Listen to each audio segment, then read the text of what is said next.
Microtrending. Welcome back. I'm Gabrielle, and you are listening to Microtrending, the podcast for anything that is having a moment, for better or for worse. Right now, I feel like World War III may be imminent, so that is something having a moment for worse, including our country. But we're going to just gloss over that for now. More on that later.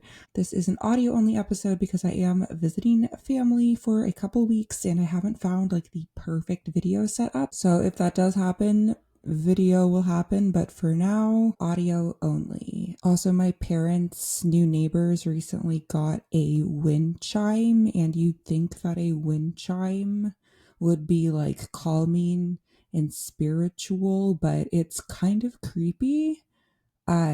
It does not make me calm, and if you hear a wind chime in the distance at all, it's not mine. I do not claim it.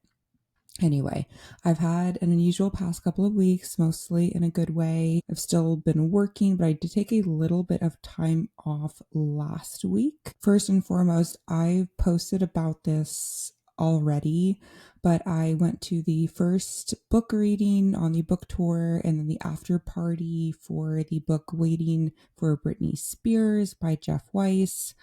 Both events were such a good time. Beyond this book, if you haven't been to Book Soup on Sunset in LA, please go. It is an institution, so love that event, love the after party. Wish I could have stayed a little bit longer, but I was actually going to Disneyland the next morning. I am not a Disney adult. I'm probably like 5 to 10% Disney adult, and I will say that with my full chest. Like many people, I grew up with Disney. I just can't imagine being super emotionally invested in it as an adult, and especially spending money on going to the park so much, even locally, with like a pass. And I posted about this too, but I think there is something especially sinister about those Disney adults that like only like the villains. I do need to look more into that. That is a type of person. I saw like 3 different people with like, it's all about the villains or shirts like that. So lots of fantastic people watching there. A little bit more on Disney in a second. I'm getting sidetracked here. Back to Britney. Anyway, I can't recommend Waiting for Britney Spears enough, especially if you enjoy pop culture writing. When I was a lot younger, I got really into the author Chuck Klosterman, and he wrote about some stuff that I just like didn't care about, especially at the time in like middle school. Like he was a sports writer, I think, also, but his pop culture writing inspired me so much when I was younger. And Jeff Weiss is a very different writer. He's like a lot more like descriptive and poetic. But if you like Chuck Klosterman at all, if you like Hunter S. Thompson, I think there's a lot of comparisons being thrown around there too. If you simply just like celebrity tea, and if you love Britney, because this is a sympathetic book with regards to Britney Spears. Jeff just happened to be in the trenches at the time and saw her through a very specific lens. Definitely pick up this book. Not all pop culture writing is created equal, and this was truly a roller coaster ride down Sunset through the 2000s. I learned a lot more about Britney, first and foremost, and the inner workings of the tabloids at the time. And I know it's also crazy to think about a time before internet celebrity gossip, but there was absolutely life before Demois and Perez Hilton. And I don't want to reveal too much about the book because you should read it. But I do want to say thank you, of course, to Jeff and for inviting me to both of those things and for giving me an advanced copy of the book. And also a very special thank you to his girlfriend Genevieve, who is absolutely an angel and helped make this pop cultural connection between what I'm doing on this itty bitty podcast on my own channels and waiting for Brittany. Anyway, back to Disney for a second. I tried to record. I wanted to do a kind of satirical take on a day as a Disney adult. I did not record enough while I was there. One of the reasons being I was there with an 8-year-old relative who was finally tall enough to go on a lot of the rides. So I went into cousin and former teacher mode there and was kind of on chaperone duty. But I did record some. I'm going to try to make a video out of it. But I would say all in all, I have a lot more respect for parents of children under 5 specifically. And I also, maybe second takeaway besides I don't know what's going on with the Disney villain people, is I don't think I ever need to see the character Stitch ever again. I thought the original movie was fine.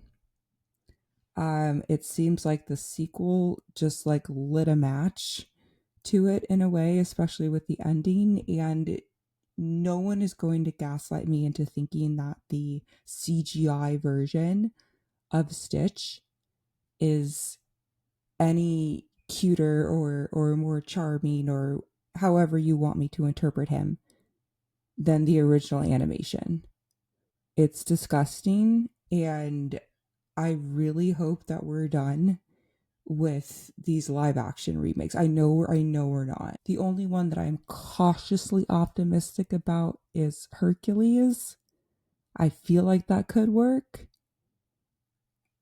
but I don't know. And I'm going to leave my 10% Disney adult speculation at that, because there is another Disney character that I do want to talk about today. Hopefully not at too much length, because I don't necessarily think that it deserves an hour's worth of speculation. But I do want to dig into the Sabrina Carpenter album cover a little bit more, because I do have some layered thoughts on this whole situation. And there is an itty bitty Love Island connection as well. Microtrending. Before anything else, I do want to say that I am not bothered at all by people critiquing Sabrina Carpenter, the artist, her lyrics, or the new album cover. And I would feel the same way if I were a fan of Sabrina Carpenter. I feel exceptionally neutral about her as an artist, about her music, about the whole thing. She's just not in my top 5 pop music girlies. She's just there, and I don't actively dislike her music, which is how I feel about my favorites, Taylor Swift and Katy Perry. Those are artists I feel a bit more active rage toward in terms of the music itself and some other behavior. But this is what's supposed to be happening. The critique that's happening about every aspect of Sabrina Carpenter, and I know specifically now it's about the album cover and maybe her new single and what she's saying about people's response to all those things. Having an opinion about all this is very healthy and is very normal. I don't understand why there needs to be headlines about this. These conversations should be happening, but there is also this quote right and wrong way to interpret an image discourse that's happening. There is some black and white thinking that's happening, and that does bother me a little bit. And that, I think, is the thing that's maybe worth digging into a little bit, especially as it relates to women policing other women. And I think that can be valid sometimes, but there is nuance there. And then I think last general statement before speaking about the cover specifically, because I think often when these things come up, there is a more general conclusion I think we can come to, even more general than is this feminist or not? And for me, that is that when you have a piece of art that is controversial, even if the controversial art is not very deep, even if it's lazy or bad, and I acknowledge that those qualifiers could apply to this album cover, that controversial art is a mirror or becomes one societally. And it's not always necessarily good, but it is revealing. So if you can think of this album cover as a mirror, reflecting back a whole host of issues and perhaps triggering some things within us, I think that could be helpful. Again, as always, for better or for worse. Now, if you haven't seen it yet, God bless. The album cover that was revealed, I think it was last week, for Sabrina's new album, has her on all fours. She's in a black dress that is short but not revealing. It's not like some of the figure skating looking leotards she's wearing on stage or anything. It's not lingerie. It's simply a black dress. And I'm saying that just because that's not the part that is problematic or suggestive here. But she's facing the camera with kind of this pinup expression. It's like semi-surprised. It's kind of hard to exactly read the emotion. And there's a faceless man on left that we see waist down. He's wearing a suit and he's grasping a handful of her hair, not forcefully. I do want to say that there have been a lot of interesting, funny, questionable comments about just the hair grab specifically. It does not necessarily look or feel sexual. It's almost like he is holding a leash, which does have to do with the theme and the name of the album. But yeah, a lot of people are like, that's not even how you pull hair. And they have a point. Again, not forceful, but enough to elicit conversations of, is this a demonstration of consensual kink or is she in danger? People were coming to different conclusions. But we could come to the conclusion that the image is intentionally provocative, thinking capitalistically, if we want to go a step further, and perhaps meant to bring about that exact question, to bring that question to mind. And that might be a generous interpretation, thinking that Sabrina is leaving this kind of open-ended. But we see that the title is Man's Best Friend. So if we're putting our critical thinking caps on, we can pretty confidently read this as satire, based on the information in front of us, which is the cover, the title, and the single, which is Man-Child, which is doing the same thing that she's been doing. It's one of the reasons why I'm just like not a huge fan of Sabrina. I feel like we're kind of getting the same nachos reheated a few times over, and she made them. And she maybe stole a few from Dolly Parton and a whole bunch of other artists. But the whole shtick is like taking men to task in a silly, flippant way, calling them dumb. She has every right to do that. I don't think that there's anything wrong with the lyrics. It's just not bringing anything new to the table necessarily. There have been conversations, as I'm sure that you've seen, about whether this is actually satire or not. And you can say that it's not successful. And I would halfway agree with you, but even if a joke is bad and doesn't land, that is still the intent of something to be a joke. There are millions of terrible jokes, offensive jokes out there where the intention was still to try to make somebody laugh. And I'm not defending them, but it was written in a way to be a joke. And I'm having a hard time agreeing with anyone personally that is saying that this is not satire at all.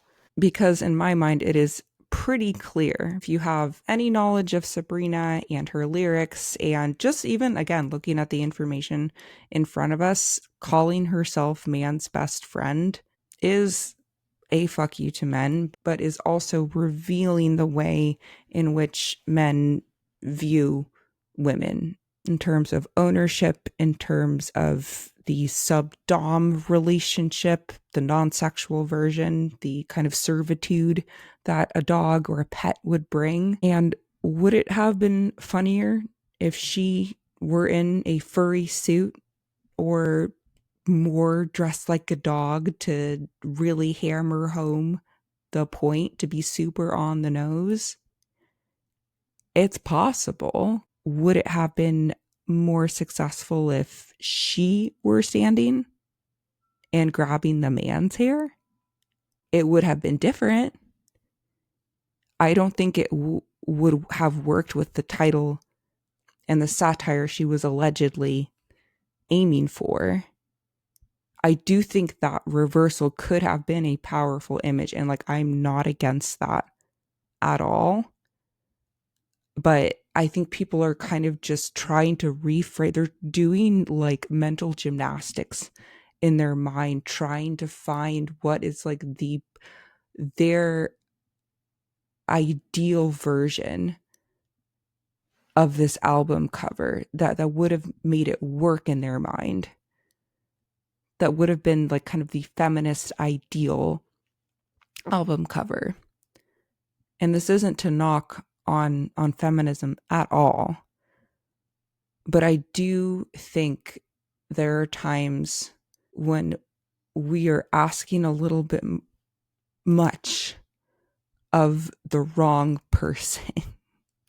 I think people who are looking for the image that is the least problematic and like the most comfortable are not going to get what they're looking for from an artist like Sabrina Carpenter specifically, or from any mainstream artist. And I'm not saying that to defend those artists at all. It's just the reality. So I think a lot of people have their heart in the right place when they're coming up with these different versions. But I do think if you look at the level of seriousness with which this artist specifically approaches everything, she's a little Betty Boop, she's a little Looney Tunes.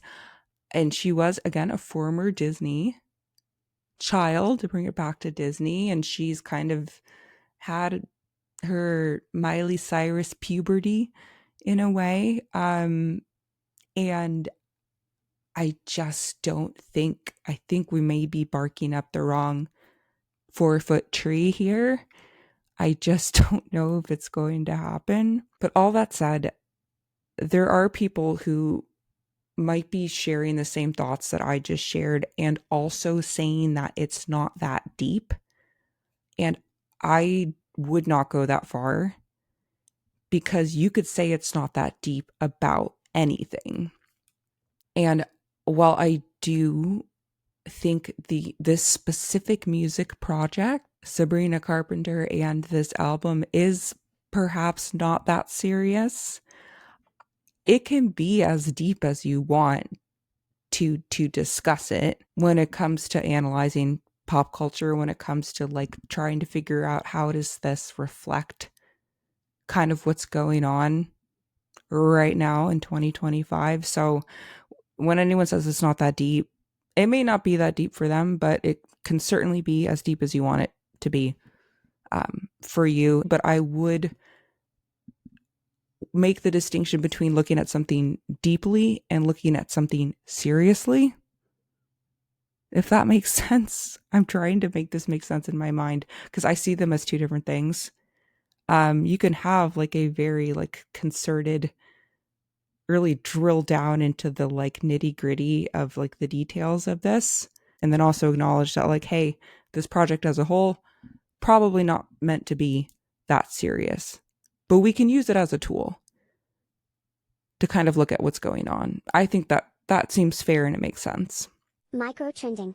A follower, thank you to this person, shared with me a video about literalism and how it's really impacting how we interpret and talk about art, good and bad art. Not all art is great. And that is kind of the first level I guess I want to touch on a little bit more. And trigger warning, content warning, this is not for the folks who have a more nuanced and valid critique. I think there's one valid critique that I think is like above the rest, which we'll get to, but I do think that there are multiple valid concerns simply by looking at the album cover itself. You obviously can't know for sure commenters' ages online, but in posts about this album cover, I have seen many comments saying this is so horrible. She's literally comparing herself to a dog. How is that feminism? And people calling the image itself a depiction of abuse. And because of the violent nature of it, it can't successfully be satire. Just back to a point I brought up earlier of people saying that like it might have been trying for this, but it's not succeeding. Specifically because it's making, as satire or not, it is making women uncomfortable and not men. And that's why it doesn't work. And there are obviously a lot of layers here, especially on like the personal level. But I do want to first acknowledge that there is nothing wrong or shameful or incorrect. I think a lot of people are, and now, especially now, are so concerned with having the correct take on something. And I'm saying that because I might have a very off base take on all of this, but I'm owning it as mine. But I think there are certain things that can be called out as being like right or wrong, and you are not incorrect if you are triggered by this image or if you have lived through an abusive situation or partnership. You're bringing that experience to the table and interpreting any art. And I use the term art very broadly here because I don't know if I would call this album cover something frameable or a work of art.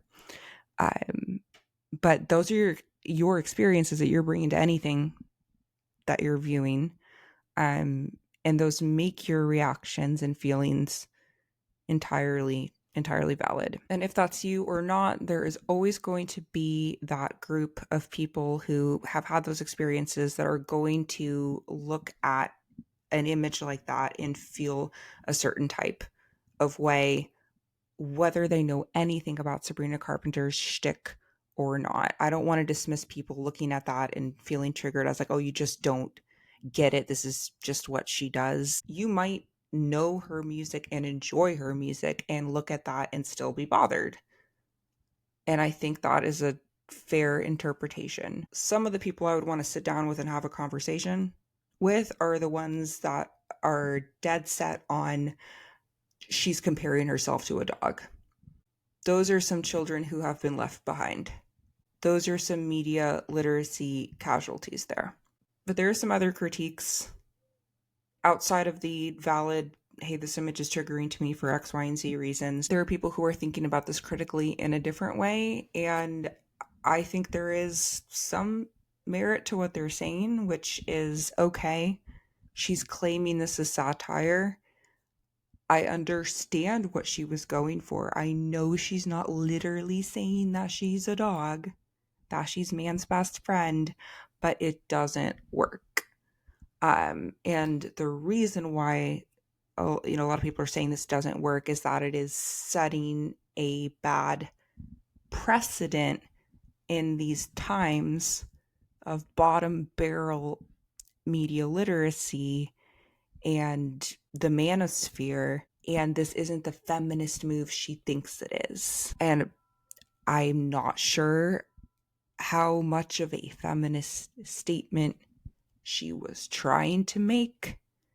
I think that's important to state. I think we may be a little bit generous in thinking that she is trying to make anything more than a slightly satirical, goofy little sex positive album. I don't know. But I did mention this in what was entirely intended to be a very unserious video that I had posted last week, that there is a valid concern that now is not the time. That is the one critique that I think is like important to talk about beyond kind of having a personal issue with the album based on your experience. If we wanted to like speak to, is there a really broad issue with this? And of course, politically, let's ignore again the World War III of it all for a second.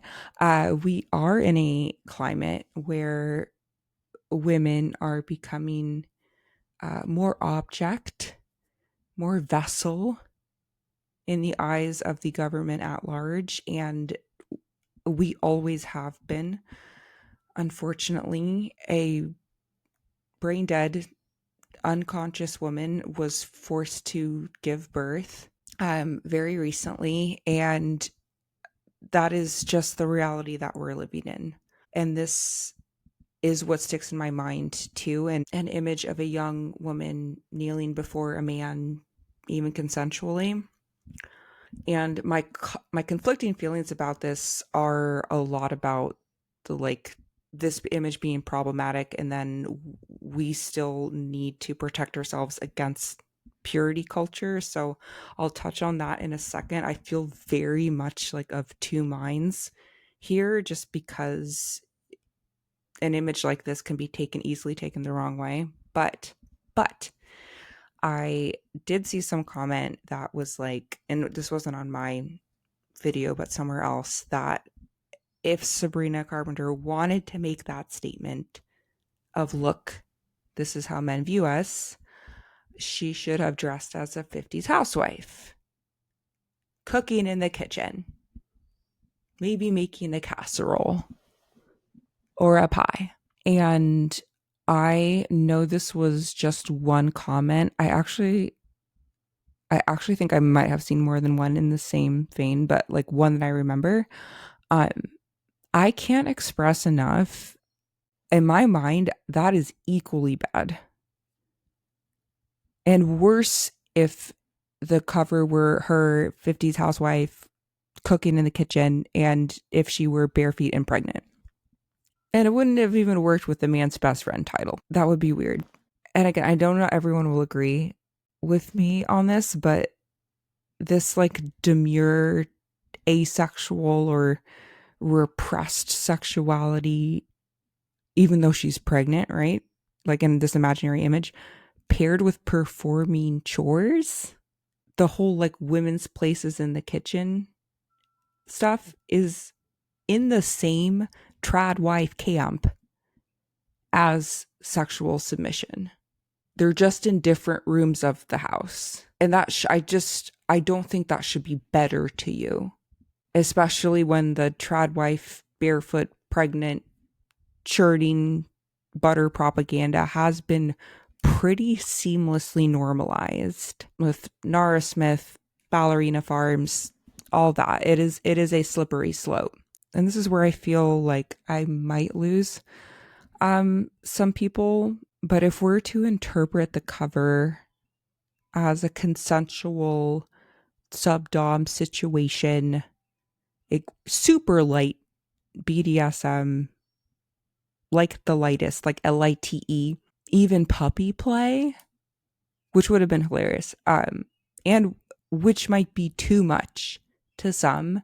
In that scenario, there is still some agency there of sexual expression. And that's the part that bothers me in all this.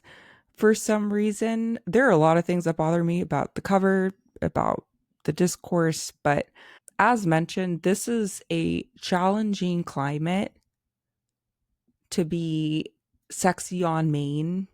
And I'm not saying, oh, boo-hoo, because like this is actually not a huge issue, but it is a slippery slope. But like portraying anything submissive in the public arena at all is a challenging time.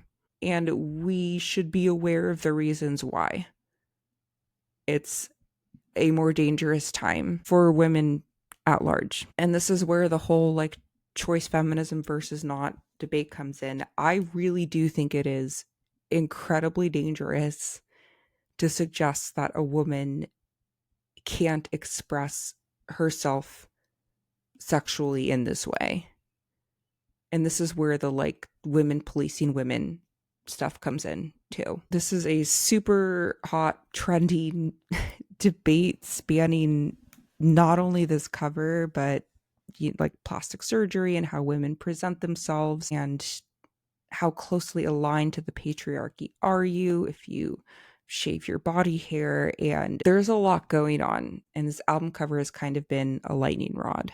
But I saw a lot of comments that were like, well, if she were the dom here, or if this was about her sexual pleasure without a man at all, or if she were pegging him or something, this headless horseman that's on the cover, that's permissible.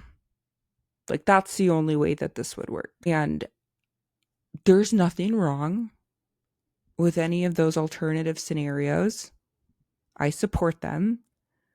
But in the human experience, there is just such a spectrum of preferences, of turn-ons.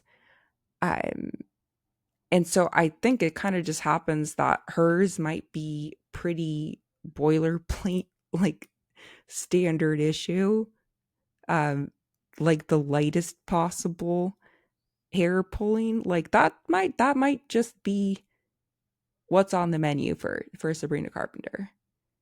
It's not necessarily vanilla, but it's not flipping the script as you'd want her to. And I think going so far as to entirely flip the script might not also be the Sabrina Carpenter brand at large. Because there's always a veneer of like Sabrina Carpenter, the product, the artist, the brand, in the way that like Taylor Swift exists beyond her personhood. But I think that it makes me a little uncomfortable to see all of those other suggestions as like this is the only way to be a sexual partner while also being a feminist in 2025. I think as long as everything is consensual, I think we should kind of be letting people do whatever they want. The issue, of course, is that this is an album cover, so it's for everyone to see. Microtrending. Now, on a similar topic, I do want to tread carefully here also, because I am not about to call Love Island USA or UK progressive in any way, shape, or form, except maybe casting contestants that are single parents, even though the one this season is very problematic, or openly bisexual, or there's a lot of more racial diversity, I would say, on Love Island, at least on Love Island USA, than a lot of other dating shows. People need to wake up.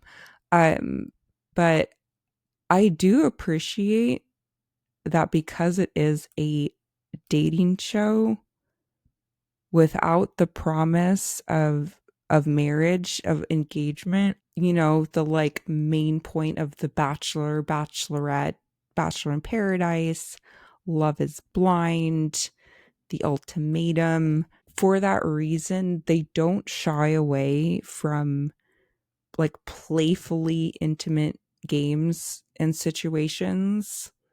It's a weird way of phrasing that, but like they'll have like kissing competitions, or like the challenges that involve that.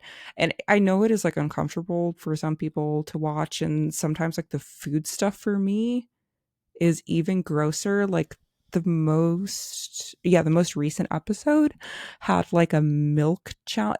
That was giving trad. The like what's the beef contest, if you saw it, that was like cowboy themed and they were like spitting milk in each other's mouths.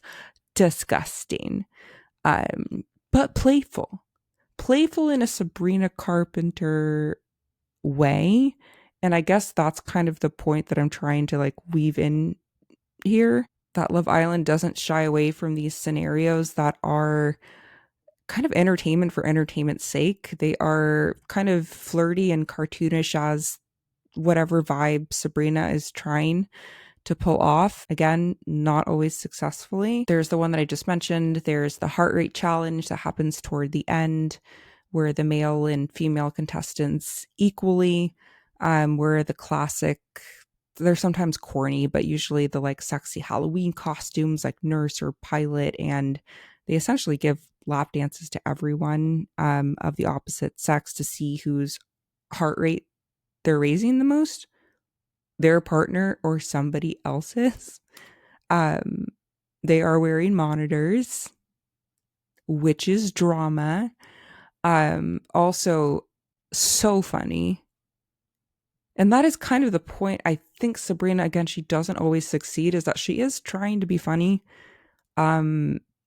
Not always landing, but there's a wink to everything that she's doing, in the same way that I think Love Island tries to do. This season has been very entertaining so far, but last season Love Island, the heart rate challenge with Cordell specifically, is worth watching without having seen any other episode of this season. Anyway, I'm finally up to date with season 7 US, Love Island USA, but there was a few episodes back, the leather and lace party, which also hilarious. They're all wearing like I don't know where they got these costumes, because they were all generally on theme of like red and black, leather goods that you could find at like an adult store, but it just seemed like such a grab bag. And I don't think everyone chose the outfits that worked best for them, at least for the men. But anyway, everyone was wearing kind of like, light BDSM gear. And they took turns being restrained on these giant X's. And only the guys got like playfully whipped and paddled, which I thought was a good call. And the girls got kissed by some of the new male bombshells while being in these like faux restraints, but there was still mutual, number one, consensual, number two, playful, PG-13 rated fun. And nothing that's more scandalous than what you can sometimes see happening in the night vision bedroom footage on Love Island. And the reason why I'm saying any of this about Love Island is because it is super goofy. It is exceptionally dumb, especially Austin this season, maybe a few others. But it also allows I can't believe I'm defending the show. It also allows everyone to explore and express their sexuality in such an unserious way that it makes something that otherwise seems taboo less awkward. And at least for the women, it is like a confidence boosting moment. Like you can see that they feel like they are, I don't want to say empowered. I don't think that's the right word to use here. But it's kind of toward the beginning of the season, and I really think it was like a weird icebreaker. And I've always felt, this is kind of an unpopular opinion, defending Love Island, because a lot of people think specifically Love Island is trash. But there is something so puritanical and so Disney owned, ABC coded literally about the Bachelor franchise. And I know I said that there were things I enjoyed about Disney at the top of this episode, but there's I think a lot more to dislike about the company and what they stand for that really rubs me the wrong way in comparison. Just speaking about The Bachelor, Bachelorette, Bachelor in Paradise, The Golden Bachelor, Bachelorette, Goldens in Paradise, all of them. And something that I have also thought for a few years now about Bachelor Nation, all the shows, is that they compensate, again, different format. First and foremost, let me say, like, the goal is engagement, but they compensate for the lack of normal adult sexual tension and getting to know a partner in that way beyond the fantasy suites, which is treated with such kid gloves, it's like embarrassing. They compensate for all of that with vulnerability, just the word vulnerability, and also trying to pull it out of people, for trauma dumping also, and with tears. ABC is feeding you, and I'm eating it. Like, I am watching these shows usually also, but they are feeding you a pornographically dramatic franchise where really the only bodily fluid is tears. Maybe until later on. And even Bachelor in Paradise is like this. The women are shells of themselves at the end. I've had to stop watching Bachelor in Paradise, to be honest. I don't remember which season. I might hate watch this season because they have the Goldens hanging around the beach, and I just need to see what that dynamic looks like. But the women in any of these Bachelor franchise shows are either run down from chasing after the lead, or given the runaround. On Bachelor in Paradise, there's always some slightly produced bullshit happening there. It's disgusting. And then if you're a female lead, like poor Jen Tran, justice for Jen, sometimes you're given a barrel full of maggots. I don't know what else to call that season. Horrendous. But it's, supposedly supposed to end in the very adult fairy tale of marriage. But all of it somehow seems less reasonable than Love Island, which people again think as trashy or as dirtier. I think that is misguided. I think you should be casting that judgment on like Temptation Island maybe, or Too Hot to Handle. But I think Love Island does play to its strengths. Anyway, what does this have to do with Sabrina Carpenter? I touched on it a little bit already, but considering the album cover or not considering it, simply looking at her lyrics, the Juno poses, the Lolita light shtick, I really feel like she is engaging in role play or sexual expression at the same level of seriousness as a show like Love Island.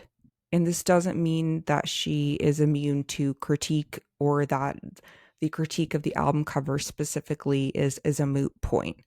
I think all of that is still valid, but if we consider how she's positioning herself as an artist and kind of the vibe she's giving off, the material, if we look at it, it is unserious in a similar way. And I'm not qualifying that as good or bad, but just some some food for thought. Doesn't mean you can't critique the album with any seriousness, because we did not fall out of a coconut tree.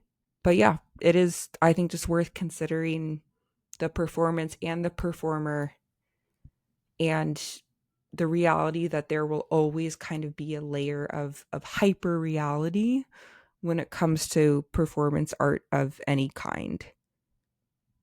She's not Sabrina Carpenter, the girl that you went to college with, your next door neighbor. She is Sabrina Carpenter, the artist who's presenting a very specific image. And I do think a lot about when and how media consumption and analysis took a more literal turn.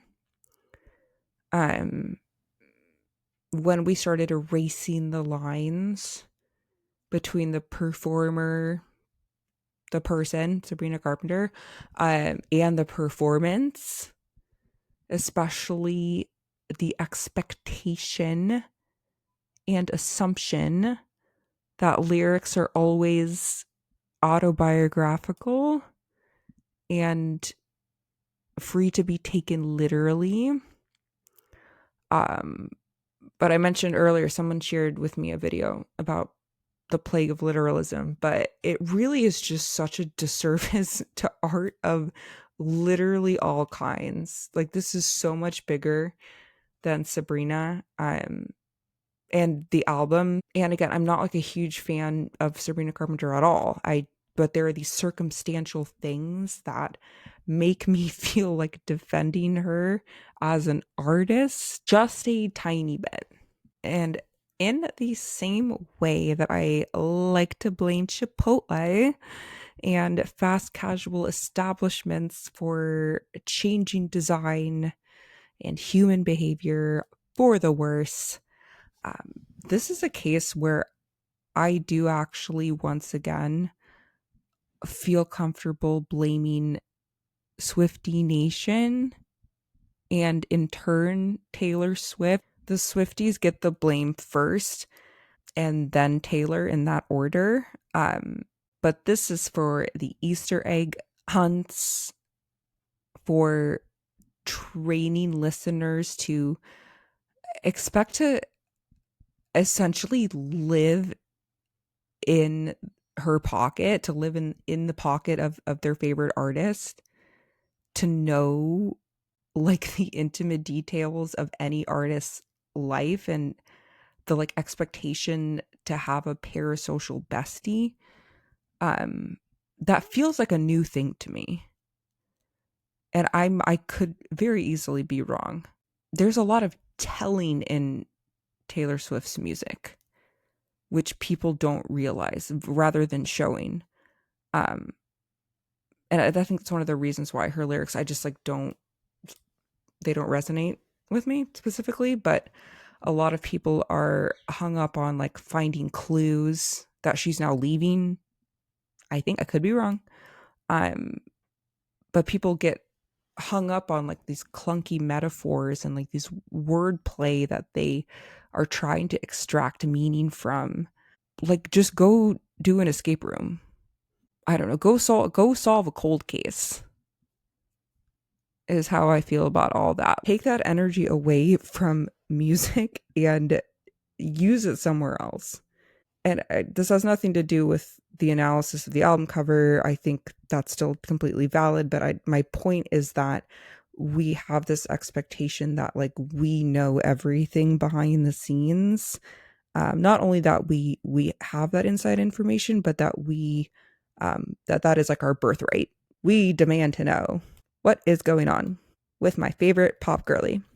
Anyway, this is all to say that I think Swiftie fandom specifically has been awful and consequential for our expectations of pop stars specifically. And it was the Swifties first again, and then Taylor, because, you know, I think it's clear now that she's kind of playing into it. She is calculated. Everything means something, often in a corny way, and in a way that makes listeners feel smart, like artificially. It is maybe a step toward the reading comprehension skill of inference. I did used to teach test prep. It's a very important skill to have. But it has trained people, I think, to seek depth in artists when sometimes there's simply nothing there. Or at least there's like less than you thought might be there intentionally. Kind of like those Little Bites bags of muffins. It seems like there should be like 6 mini muffins in those bags, and there's like 3. That's kind of what some musicianship is. You're expecting a little bit too much. And ultimately, I don't know. The jury's out. I feel like I haven't even mentioned this part. The album Man's Best Friend has not been released yet. I don't think that takes anything away from the analysis of the album cover as an image. Like I'd be an idiot to suggest otherwise. Like we can have a conversation about how does this image make me feel? How does the image itself play with the title? We can speculate about what the album's gonna be about, but I really think like jury is out until we hear the rest of the album, and then we can maybe determine if it works artistically as satire or not, and then successfully or not overall.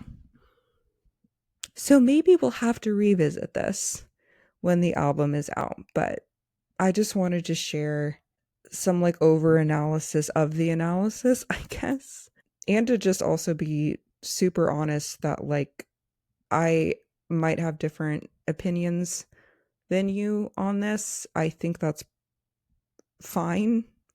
I'm always here to protect like the spectrum of critique on things. I'm personally not triggered by the image. But I think it's fair if you are. I think that multiple things can be true. But I do think, and again, this is the unpopular part, I do think we need to be very careful about how we're policing how women present themselves sexually. I think that is a very slippery slope. And maybe we need to have a refresher on satire overall. Because not all of it is successful. But if you're telling me that she is literally comparing herself to a dog, let's open the schools. Anyway, I think that's it. If you have any other thoughts on this, I would love to know. As always, you can DM me at saltlacroix or comment wherever you're listening, or email me at saltlacroix@gmail.com. And yeah, thanks for listening. Go read Waiting for Britney Spears. Go watch Love Island, or don't, on the Love Island thing. I don't care. But I will see you soon. Bye. Microtrending.